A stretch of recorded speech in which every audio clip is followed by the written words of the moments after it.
Alors, les enfants, ce matin, je vous donne des maths puisqu'on fera du français dans le Zoom de cet après-midi. Donc, je ne ferai pas comme hier, je n'oublierai pas de vous donner les feuilles sur Internet, enfin sur le ciseau. Donc, première chose que je vous demande, deux sudoku, le numéro 9 et le numéro 10. On fait attention, c'est toujours entre 1 et 6. Oui, je sais, David, on fait pas encore des 9. Donc je vous donne le 9, je vous donne le 10.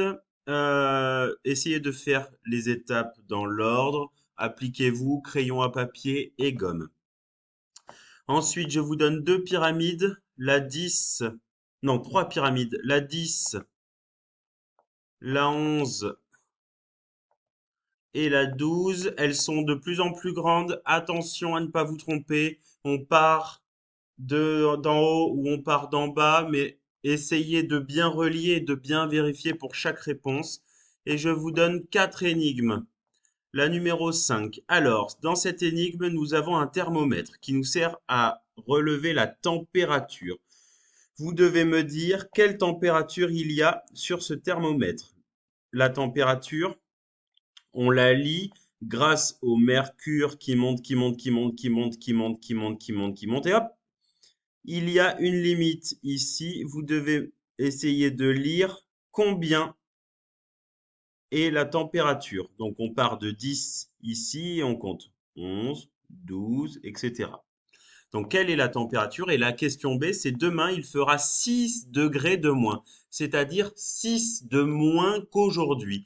Quelle sera alors la température? Allez, je vous laisse essayer, courage.